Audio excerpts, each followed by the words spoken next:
ვსაუბრობდით ირანზე და მოდით დავიწყოთ აი ამ გლობალური კონტექსტით და ჩავსვათ მასში საქართველოს ჩვენი ლოკალური რეჟიმი რა სიტუაციაშია ახლა საქართველოს იქიდან გამომდინარე რაც ხდება მის გარშემო რას ნიშნავს ეს ჩვენი ქვეყნისთვის გეოპოლიტიკურად და კონკრეტულად ჩვენი ამ ახლად გამოჩეკილი რეჟიმისთვის თუ შეიძლება ასე დავარქვათ არ ვიცი გამოჩეკვის პროცესში მყოფი რეჟიმისთვის მოგესალმებით ტელემაყურებელს და პირველ რიგში მაინც დათაშვილი მეორე პოლიტპატიმარი ქალი საქართველოს დამოუკიდებელი საქართველოს ისტორიაში მასწავლებელი რომელმაც ითხოვა რომ შვილს გამოცდები აქვს ჩასაბარებელი და გადამივადეთ ანუ ამ კონკრეტულ მომენტში იქნებ მომცეთ და ეს არ გააკეთა აი ამის მერე ანალიზზე გადავალთ შემდეგ ეტაპზე რაც შეეხება ახლა ირანს პირველ რიგში უნდა ითქვას და დავიწყოთ ამაზე საუბარი მგონი პუტინის განცხადებით რომელიც დღეს მან გააკეთა და ძალიან მკაფიოდ გაანაწილა პირველად მე მგონია ესე მკაფიოდ გაანაწილა სამყაროს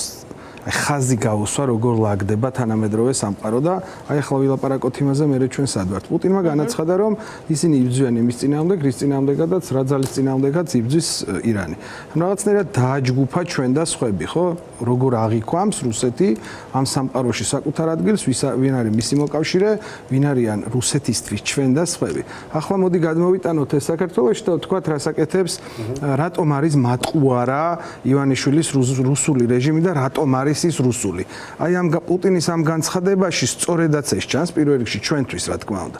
რატომ? იმიტომ რომ ნუ თავს არ შეგაწყენთ იმის გახსენებით, ვინ იყვნენ იმ სურათებზე, სადაც კობახიძე იმყოფებოდა, თუ იყო, მოდი იმყოფებოდა ვერ ასე რომ კობახიძე როცა იყო, ანუ პანაშვიდებზე ჩასული ირანში, იქიდან ყველა ამ ტერორისტები არიან და იმ ხალხის წარმომადგენლები, ვინც აი ამ ომში მხარეს წარმოადგენს, ხო? ანუ თუ ამას შევხედავთ, გამოდის ლოგიკა სწორედ ასეთი, რომ დღევანდელი რუსული რეჟიმი, რომელიც იტყუება, რომ თითქოს ისინი დროებით აჩერებენ, მაგრამ საბოლოო ჯამში მაინც ევროპისკენ მიყავთ საქართველოს, ეს არის სრული ტყუილი. იმიტომ რომ პუტინმა განაცხადა, რომ ილაპარაკებ ირანზე, თუ ილაპარაკებ რუსეთზე, ეს საუბრობ იმ მხარეზე, რომელიც ეწინააღმდეგება, მოდი ასე დავარქვათ, გლობალურად აი ამ დასავლურ ევროატლანტიკურ სივრცეს, ხო, აი ეს წინააღმდეგობა რო დავალაგოთ. ამიტომ ძალიან ნათელია, რომ ჩვენ რუსული რეჟიმი, ივანიშვილის რუსული რეჟიმი ახლა მიგვათრევს არა მხოლოდ რუსეთისკენ, არამედ იმ დამარცხებისკენ ასე ვთქვათ, დამარცხებისთვის მზაობაში მყოფ ბოროტ სამყაროსკენ, ხო, რომელსაც წარმოადგენს ირანის დღევანდელი რეჟიმი. ხო, აქა ჩვენ ვიცით ისტორია, არც ამ ისტორიისგან უნდა შევაწყინოთ თავი ერთმანეთს, მაგრამ აქ ვსაუბრობ ჩვენ ირანზე როგორც ასეთზე. აქ ჩვენ ვსაუბრობთ იმ რეჟიმზე, რომელიც ახლა მართავს ირანს. ისლამური რევოლუციის კი, რა თქმა უნდა, ამ რევოლუციის შემდეგ და რომელსაც სამყაროსთვის თქვათ ისტორიისგან განსხვავებით, ხო, თანამედროვე ეტაპზე რაღაცა ცუდი გამოცდილება დაუგროვდა ამ დანარჩენ სამყაროსთან ურთიერთობაში. ამიტომ აი ამ დიქოტომიაში რუსულ რეჟიმს, ივანიშვილის რუსულ რეჟიმს უნდა რომ საქართველოს დატოვოს იქ, სადაც მისი ადგილი არ არის, არც ისტორიული ცივილიზაციური თვალსაზრისით, ანუ როდესაც არ მინდა ამ სიტყვების ზედმეტად გამოყენება, მაგრამ ჩვენი იდენტობა არ გვაძლევს იმის უფლებას, ასე ვთქვათ, რომ დღეს იქ დავდგეთ, სადაც ეს პუტინის გამგრძელებელი ბიძინა ივანიშვილი ცდილობს რომ დაგვაყენოს. ანუ იმ შემოფარგლულ ჯგუფში, იმ სხვა ჯგუფში, რომელიც ჩვენთვის არის აბსოლუტურად სხვა. არ მისდით საქმეთან კარგად ამ რა კლუბში. თქმა უნდა და ამას ღირებულებითი საკითხი როგორც გადავდოთ, რასაც ჩვენ არ გადავდებთ, მაგრამ ივანიშვილი გადადებს, პრაგმატულადაც არ მისდით საქმე კარგად ამ მეგობართა კლუბში ბჭყალებში. კი, რა თქმა უნდა, იმიტომ რომ ეს პოლიტიკური თვალსაზრისით, ამიტომაც არის ყველაზე ცუდი ივანიშვილის რუსული რეჟიმი, რომ ისინი დაგტოვებენ საბოლოო ჯამში ერთგვარ აი რომ გაურკვეველ სიტუაციაში თუ კი დროზე არ წავიდნენ, ხო? ისინი ჯერ ერთი ღიად რომ აცხადებდნენ, რომ მათი გზა არის თქვათ აი ალტერნატივა, ამას რომ ღიად საუბრობდნენ, აქ ყველაფერს თავის სახელი დაერქმებოდა და ხალხის დიდი ნაწილი უფრო გადაწყვეტა, მერე მიცემს თუ არა ხმას რაღაც პირობითად ვამბობ ამ მიმართულებას, მაგრამ ისინი ყველა შემთხვევაში იტყუებიან. ერთი რომ იტყუებიან, ღიად არ საუბრობენ იმაზე, საითაც მივყავარ და ახლა პუტინმა სწორედ ეს დააფუძნა, ეს ამას წერტილი დაუსვა რა, ეს ხშირად უნდა გავიმეოროთ, პუტინის ეს დღევანდელი გამოსვლა იყო კაფიო ხაზგასმა არა მხოლოდ რუსეთისთვის, რომელ მხარეს დგას რუსეთი და ეს იყო ცხადი და ამას ბევრი საუბარი არ ჭირდებოდა, უბრალოდ საუბარია იმაზე, რომ ეს არის ასევე მკაფიო ხაზგასმა, თუ კი შენ ხარ ირანთან აი ამ პოლიტიკურ, რა ვიცი, რა ქვია ამას, სიამტკბილობაში თუ ცდილობ რომ რაღაცა ეს ირანულ, ჩინური ჩაანაცვლო დასავლეთი ამ ირანით და ჩინეთით, რასაც აკეთებს ბიძინა ივანიშვილის რეჟიმი, მაშინ შენ ავტომატურად გამოდიხარ იმ გზის გამგზელებელი, რომლის უკანაც რუსეთი დგას, ხო? ნახეთ, ძალიან მარტივია თავად დამოკიდებულებების და რეაქციების ანალიზი რომ გავაკეთოთ, ვინ როგორ გამოეხმაურა იმ ამბავს, რაც ახლა აი ირანში ხდება, ხო? როგორც საერთაშორისო დონეზე, ისე ადგილობრივ დონეზე. მოკლედ რო ვთქვათ, აი ამ გამოვიყენებ ამ ტერმინსაც, ვის დაემართა პანიკა. და ვინ არის ახლა პანიკაში და ვინ გრძნობს იმას, რომ ირანში ამ რეჟიმის დასუსტება და შემდგომში დამარცხება იქნება დასუსტება და ბოლომდე ჩამოშლა შეიძლება რა თქმა უნდა არა, მაგრამ მკაფიოდ დასუსტება იმ ხარის, რომ მხარესაც თავად საკუთარ თავს შეხედოთ ასადიდან დაიწყო. კი, დიდი ხანია ეს დაიწყო, დიახ, პრინციპით მიყვება. კი, მკაფიოდ სულ ამას ვამბობთ. ჩვენ ნახეთ, არასდროს არ უნდა ეს ძალიან კარგია, რომ ახლა საგარეო აი ამ დიდი კონტექსტიდან მივდივარ და მე საშინაო პოლიტიკაზე უნდა გადავიდეთ, იმიტომ რომ არც არასდროს, მაგრამ ამ ეპოქაში ეს ერთმანეთთან ძალიან გადაჯაჭვულია, ხო, თანამედროვე ეტაპზე, საგარეო და საშინაო პოლიტიკა სად რომელი იწყება და სად რომელი მთავრდება, არის ძალიან რთული. მთელი პოლიტიკური კამპანია დააფუძნა რუსეთ-უკრაინის ომს და შიშის გაღვივებას, ხო, ომის შიშის გაღვივებას, რისი საფუძვლებიც იმ ტრავმიდან გამომდინარე, რაც ჩვენ ქვეყანას რუსეთისგან აქვს მიღებული, რა თქმა უნდა, არსებობს. მაგრამ ქვეყნის ინტერესების საწინააღმდეგოდ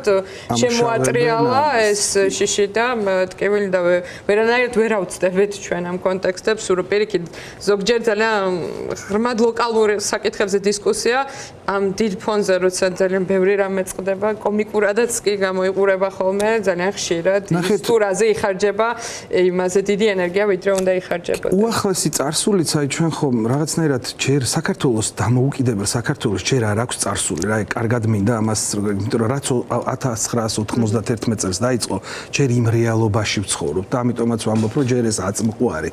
ძალიან მჭიდრო კავშირები აქვს ერთმანეთთან, თუმცა შეიძლება უკვე იმაზე საუბარი, რა ხდებოდა მაშინ, როგორ განსაზღვრა, მაშინაც ასე ჩანდა, მე ცოტა პატარა ვიყავი 90-იან წლებში, თუმცა მერეც ხო 2003-იანი წლების ამ დიდი ცვლილებების, იგივე 2012 წლის ცვლილებების გაანალიზება, ახლა შესაძლებელია.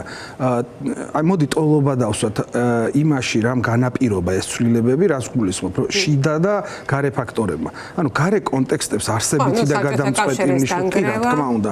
იქ 99 წელი იყო არამხოლოდ ჩვენთვის მნიშვნელოვანი წელი და ამან ჩვენამდეც მოაღწია, მაშინ როდესაც მოაღწია, ოღონდ ეს არ გამორიცხავს იმას, რომ შიგნით შიდა ძალები ძლიერი უნდა იყოს და თქვა 99 წლის მებრძოლების დამსახურება ძალიან დიდია იმ გამარჯვებაში. ამიტომაც ვამბობ, რომ დღეს საქართველოშიც აი ეს არ არის, ამიტომ ყოველთვის ამას ვიმეორებ, რომ საქართველოში ის რაც ახლა ხდება, არ არის მხოლოდ პოლიტიკური ჭიდაობა. რას გულისხმობ, ანუ ივანიშვილის რუსული რეჟიმი ერთ მხარეს და მეორე მხარეს დანარჩენი საქართველო, როგორც პოლიტიკური, ისე არასამთავრობო თუ თქვენ ჟურნალისტები, ეს არ არის მხოლოდ პოლიტიკური ჭიდაობა. აქ არ ვლაპარაკობთ იმაზე, რომ ერთი პარტია უნდა წავიდეს და მეორე პარტია უნდა მოვიდეს, ან კოალიცია უნდა მოვიდეს. ეს არის ღირებულებათა სისტემების ჯახი, რომელიც სწორედ აი ამ გლობალური კონტექსტის გაგრძელებაა საქართველოში.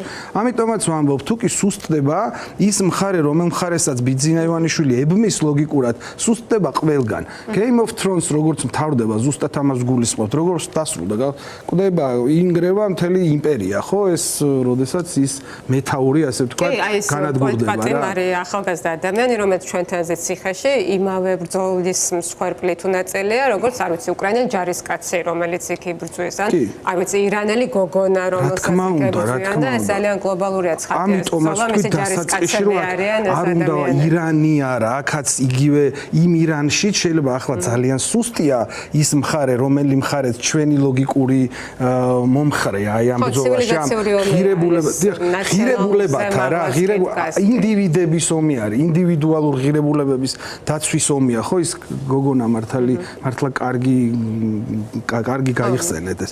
პროპაგანდაც როგორ კრისტალის და რა, როგორ უნისონში ახლა რუსულ პროპაგანდასთან და ხედვას რასაც რუსული პროპაგანდა ძალიან დიდი ხანია მათი სახელმწიფო მედიის მეშვეობით უყვებოდა რუს ხალხს და საქართველოში ნელ-ნელა ბაცილად შემოგვეპარა ეს ანტიდასავლური პროპაგანდა და ეხლა სრულად შეთქმულები ქართული საგარეო პოლიტიკა დღეს არის ერთი დიდი შეთქმულების თეორია, ცოტა უფრო თამამად გოგა ხაინდრავა, ზაზა შათრიშვილი ისინი გვიყვებიან ხოლმე, რა იგულისხმება, ცოტა უფრო შედარებით დავარცხნილი სიტყვების მიღმა, რასაც იყენებენ. დოგენეს ეთქვამეთ, რომ აი ტრამპი დებსთაითმა თუმცა რაღაც ერიდები და შეიკრა სურათი, ხო, ანტისემიტურიც არის ეს პროპაგანდა ხე გოგა ხაინდრავა პირდაპირ დაწერა ეს ანტისემიტური და ამიტომ ეს გლობალური დაპირისპირება მინდა დაგეთანხმოთ ამაში. ეს გაგრძელება ვარ, სხვაგვარად ვერ იქნება. ამიტომ, როდესაც ჩვენ ვილაპარაკებთ აი ამ შიდა პრობლემებზე, არ უნდა ჩავსვათ მხოლოდ შიდა პოლიტიკურ პრობლემად. ეს არის ის, რაც ხდება სამყაროში, იმის მოდელს ვიმეორებთ, შეიძლება ასე ვთქვა და ერთ-ერთი ხაზი სწორედ აი ამ რაღაც დაპირისპირებაში, ღირებულებათა სისტემების დაპირისპირებაში საქართველოშიც გადის. ეს თავისთავად არის ძალიან კარგი, რა თქმა უნდა, ეს არის ძალიან კარგი, იმიტომ რომ ეს ჩვენ რეალურად დამოუკიდებლობის შეიძლება მდგენელიც არის, ანუ რას უნდა ჩვენ თანამედროვე გლობალიზებული სამყაროს ნაწილი ვართ სრულფასოვნად. რატომ? იმიტომ რომ რას ლაპარაკობენ თუნდაც აი ახლა ხანს ვკითხულობ ინტერვიუებს, სადაც რაზე მოდი ამ სიტყვას გამოვიყენებ ადამიანურ სიტყვას, რაზე წდება გული ჩვენს პარტნიორ ქვეყნებს ევროპაში და დასავლეთ ადამიანებს, რომელსაც გული შესტკივათ, ხო? დემოკრატიის თვალსაზრისით ვითარდებოდით და რაღაც წელიწად ნახევარში რაღაც ესე მივიღეთ სრულიად გამაოგნებელი, კი. თუმცა ამასაც თავის პლუსი აქვს, ის რაც სწრაფად მოხდა, ასევე სწრაფად ხარჯავს კოზირებს. იცით, მე სულ ვამბობ, რომ ყველაზე მძიმე კოზირი, რაც არის ბიძინა ივანიშვილის რუსული რეჟიმის ხელში, საბედნიეროდ არის დაპატიმრება. ანუ არ არის დახვრეტა, რატო ავსცენებ ამ სიტყვას, იმიტომ რომ არ ვიცი გუშინ უყურეთ თუ არა, მაგრამ რუსთავი 2-ზე ერთ-ერთი სპიკერი ქართული ოცნების ძალიან ხმამაღლა საუბრობს, რომ ხომ არ დავხრეთო, ჩვენ არ ხრეთო ამ ხალხს. უბრალოდ დავნაშავეს სჯითო, ანუ ეს წინადადება გამოიყენა, ხო? ეს ხო არ არის გაუაზრებელი, ამას არაფერი არ აქვს. ამიტომ ამბობ, რომ დიახ, რა თქმა უნდა, ეს ღიათ აცხადეს, არ ხრეთო ჩვენ იმათო დაგვაყვედრა რა, რომ ან გული წყდება იმაზე, რომ დახრეთის მუხლերը, იმიტომ რომ აქამდე მოტავებული იქნებოდა პრობლემა. როგორ გავაჩერო ხო არ საბჭოთა სისტემამაც კი მხოლოდ და მხოლოდ იმიტომ იარსება ორი საყრდენი აქვს 37-იანი წლების ჩათვლით ისინი 21 წლიდან დაწყებული სისხლს ღვიდნენ, მერე მოუსწროთ მეორე მსოფლიო ომში ჩართვამ და ამან გაახანგრძლივა საბჭოთა სისტემის არსებობა. რომ არა დახვრეტები, რომელსაც გაანადგურეს ეს ადამიანები, ისინი დიდხანს ვერ იარსებდნენ. ამიტომაც ვამბობ, ჩვენ უკვე ესეც თავისთავად ძალიან ცუდია, მაგრამ შევეგუეთ ამის რა გაგებით, იცით? კი არ დავამთავრეთ ბრძოლა, არამედ ეს ჩვენთვის აღარ არის მოულოდნელი, რომ დაგვაპატიმრებენ და ეს აღარ არის მათ ხელში ძლიერი იარაღი. არავის ეშინია იმის, რომ ციხეში ჩასვამენ. თუმცა შეიძლება ეს დაშვება მცდარი იყოს, რომ ამ ყველაფერს უსხავი ეფექტი არ აქვს. აქტივისტებს და პოლიტიკოსებს მათ ნამდვილად არჩევნებს რომ ამით არ ეშინიათ, მაგრამ ფართო პროტესტის გაშლა იმას გულისხმობს, რომ ეს არის რისკი ყველასთვის. მათ შეიძლება არც გქონდეთ წარმოდგენა იმაზე, რომ აი მაგალითად ბატონო ანუ თქვენ მაინდამაინც ამით შეგაშინებენ და ეს მიზანიან ამოცანა, ხო? არა აქვს მნიშვნელობა პერსონას კონკრეტულად პოლიტიკოსებმაც არჩევნებს და აქტივისტებსაც, მაგრამ ვერ ვიტყვით, რომ არ აქვს ხმებზე, ხო?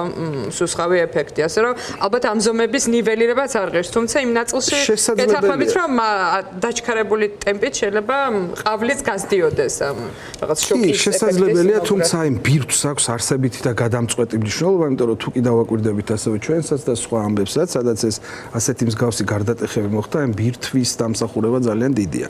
მე გულისხმობ იმ ხალხს, რომელიც უწყვეტად დგას, მართლა ერთმანეთს უკვე ცნობთ კიდეც ხო იქ რაღაც რუსთაველზე მდგომი ადამიანები იქ გავიცანეთ ერთმანეთი და ამ ადამიანებს კარგად ვიცნობთ, იმიტომ რომ სულ ერთი ამ შემთხვევაში მე იქ არ ვარ როგორც პოლიტიკოსი, მე იქ როგორც ერთი თუმცა ვანო ეს კადრი რუსთაველზე შეკრებილი ასობით ადამიანი ყოველ დღე ამდენად არის დამაიმედებელი და იმის ბევრისთვის იმის მაჩვენებელი რომ აი პროტესტი არსებობს გადას ბევრისთვის არიან ეს ადამიანებიც ოპოზიციურ ფლანგზე ბევრისთვის სწორედაც რომ უფრო დეპრესიის მომგვრელია. რომ აი ნახეთ ძალიან ცოტა ადამიანი იკრიბება, რომ თითქოს მუხტი გაქრა. ამასთან ერთად აი ეს დისკუსია თვითმმართველობის არჩევნების გარშემო, რომელიც გაშდა ოპოზიციის შიგნით, ყოველგვარი ლეიბლების და რაღაც სახელების მიწევების გარშემო დისკუსიათ რომ მოუნათლოთ, ხო და ასე ალბათ ყველაზე სწორია.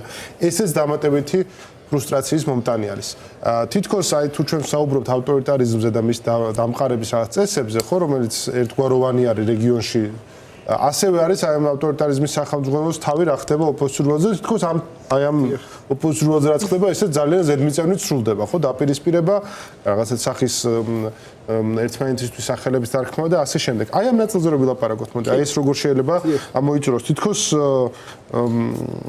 აი ეს თვითმმართველობის საკითხი გადაიქცეთ შიხად, რომელიც შეიძლება აღმოჩნდეს ძალიან დამღუპველი მთლიანად ოპოზიციური ველისათვის. კი, კარგი კითხვა და თქვენი ფორმატი იძლევა საშუალებას, რომ ცოტა სხვაგვარი ახსნა, აი რას გულისხმობ, იცით, სტივენ ჯონს აქვს ასეთ ძალიან კარგი წინადადება 2012 წელს დაწერილი წიგნში, რომ საქართველოს ბევრი აქვს ავარჯიშო დემოკრატიაში. ხო და ჩვენ მე ვფიქრობ, რომ ეს ნაწილის თქვენაზედაც ილაპარაკეთ, აი ვარჯიშის ნაწილს წარმოადგენს. ჩვენ ჯობი არჩევნებით ვარჯიშობდეთ, ეს ვარჯიშობს ხოლმე დემოკრატია. როგორც წესი, მაგრამ ნუ სამწუხაროდ ასეა. რა არის ცით მოდი ვთქვათ, რომ მაინც დემოკრატიაში ვარჯიშია ის რაც ახლა საქართველოშიც ხდება, ხო? რას ვგულისხმობ, იცით, აი ისევ გავაგრძელებ იმ აზრს, რომ საქართველოში ახლა რაღაცები ხდება პირველად. ანუ პირველად საქართველოში ვდგავართ ამ დიდი გარდამტეხ პერიოდში, როდესაც ოპოზიცია არ არის ჩამოკიდებული ერთ ადამიანზე. ანუ ყველა ეპოქა, რომელიც არ უნდა გავიხსენოთ, ჩვენ ასეთი ყველაფერი უკავშირდება ერთ კონკრეტულ პიროვნებას. წარმატების აწინდარიც მომენტში ეგ იყო. მიხეილ სააკაშვილი, მერე 2012 წელს ბიძინა ივანიშვილი, ეს არის კონკრეტულად ამ ადამიანებზე, არა მხოლოდ ეს რეალურად ასე იყო. ამ ადამიანებმა გადაწყვიტეს ერთპიროვნულად რაღაცეები. ანუ იმის თქმაც შეიძლება, რომ არა ეს ადამიანები, ის ამბები ისე ვერ დაალაგდებოდა, როგორც დაალაგდა. ახლა პირველად ვართ რეალობაში, სადაც ასე არ არის. ანუ არ არსებობს ერთი კონკრეტული არათუ პიროვნება, არამედ პარტია, რომელსაც ყველაფრის აღება ბჭყალებში ჩავსვათ საკუთარ თავზე შეუძლია. ესეც ბჭყალებში ჩავსვათ. ყველა შემთხვევაში ეს პერიოდი, როდესაც ის კარგად დამთავრდება, იქნება ძალიან კარგი გაკვეთილი იმის, რომ შევძლებთ კოალიციური თანამშრომლობის საფუძველზე ქვეყნის მართვას. ეს ოპტიმისტური წაკითხვა არის, ვითარების მეორე მხრივ, აი როგორც პარამეტრი ამასაც ბოდიში გაგაწყვეტინეთ, მაგრამ აი როგორც ავტორიტარული რეჟიმები ამ გლობალურ დაპირისპირებაში დემოკრატიის შიდა პროცედურების გამოფიტვით სარგებლობდნენ ბევრი მიმართულებით და უსარგებლად. აი აქაც ოპოზიციის შიგნით ეს მრავალფეროვნება ძალიან ღირებულია, მაგრამ მისი სისუსტეც არის იმ გაგებით, რომ აი ხა კონკრეტულ თემებზე დაპირისპირებების შემოსვა საერთო ჯამში გამოდის, რომ ოპოზიციას ასუსტებს და პოლიტიკური ლიდერის არარსებობაც თან რომ ამ პროტესტს გაუძღვეს. ერთი ყველას მომცველის ერთი. ხო, მაგრამ აი ფაქტია, რომ სწავლამტკივნეული პროცესი შეიძლება იყოს. პოლიტიკური ერთი ლიდერის არარსებობა არ მგონია, იმიტომ რომ არსებობენ ბევრი ლიდერი არსებობს. ხო, რაღაცნაირად გადანაწილებული მეტნაკლები პროცენტული, ასე ვთქვათ, ნდობით გადანაწილებული პოლიტიკური ისტებლიშმენტი ყავს ახლა ჩვენ ამ ეტაპზე და არ მგონია ეს რომ სისუსტეს წარმოადგენდეს. მე ვფიქრობ, რომ გარდა იმისა, რომ ამ დაპირისპირებაში გამოკრისტალდა ის რაც თქვენი ლაპარაკეთ, ასევე გამოკრისტალდა ის რაზედაც თქვა ჩვენ შეგვიძლია ერთობის დაფუძნება. დაუშვათ გუშინ მე თქვენს ეთერში უსმენდი ლელოს წარმომადგენელს, რომელმაც ძალიან კარგი რამ თქვა, რომელსაც მეც ირაკლი კუპრაძე საღამოსკენ ისინი არჩევნებში შესვლაზე, როდესაც ლაპარაკობენ, რასაც ჩვენ არ ვეთანხმებით. ასევე საუბრობენ იმაზე, რომ ეს უნდა იყოს ამ არჩევნებში, ეს არჩევნები მათ ბრძოლის ველად მიაჩნიათ. ამ ნაწილში ჩვენ ვეთანხმებით, რას გულისხმობს? ეს არჩევნები, 4 ოქტომბრის არჩევნები, არის ბრძოლის ერთ-ერთი საყრდენი და ცენტრი. უბრალოდ ჩვენ ამას იმ სტრატეგიას არ ვეთანხმებით, რა სტრატეგიასაც ისინი გვთავაზობენ. ჩვენ ვამბობთ, რომ ეს უნდა ნიველირებული იქნას, იმიტომ თუ გვინდა ამაზეც ვილაპარაკოთ, რა არგუმენტები გვაქვს ჩვენ ამასთან დაკავშირებით. რომ ბევრი გვაქვს ამაზე ნალაპარაკე. ამიტომ ვფიქრობ, რომ მაინც მიუხედავად ამისა, ამ ვარჯიშის დროსაც ერთი რამ არის კიდე შიდა საუბრებით, ყველას ძალიან კარგად ესმის, აი ამ ყველა ოპოზიციურ წარმომადგენელს, რომ ერთობის გარეშე არის შეუძლებელი. კვლევის ჩატარება ხო მარტივია, ხო რაღაც ორი რამ გამოკრისტალდა, ასევე რა ვიცი, ეს დღევანდელი სიტყვა იყოს ეგ. ერთი რომ ერთობა ამთავარი და მეორე ის რომ აუცილებლად ქართული ოცნების რუსული რეჟიმი უნდა იქნას ნიველირებული და უნდა შეინარჩუნდეს ის მიღწევა, რასაც მიაღწიათ, რომ მას არ აღიარებენ არც შიგნით და არც გარეთ. სხვადასხვა მხარესგან ისე რომ პოზიციების დაახლოება არ ხდება, საბოლოოდ ჰაერში რჩება, ხომ? ასე გამოდის. დიახ, ჯერ არის დარჩენილი დრო, ჩვენ ვიმედოვნებთ, რომ ის რასაც ჩვენ არ მინდა ამას რომ ის რასაც ჩვენ ვამბობთ ან ისი გულისხმობთ ჩვენი ლიდერები ციხეში შედან ჩვენ მიგვაჩნია რომ აი ეს პრინციპული დაპირისპირება რუსულ რეჟიმთან და მათთან არ თანამშრომლობა არის სწორი ეს არის ახლა პოლიტიკა რეალურად მოკლა ბიძინა ივანიშვილმა და ეს არის ახლა ერთადერთი ყველაზე უფრო ასე ვთქვათ წვავე ჩხლეტა ამ რუსულ რეჟიმთან მიმართებაში რა არ უნდა რუსულ რეჟიმს ის უნდა ვაკეთოთ ჩვენ და რუსულ რეჟიმს რა არ უნდა არ უნდა ის რომ ისინი დარჩნენ აი მუდმივ არაღიარების რეჟიმში რა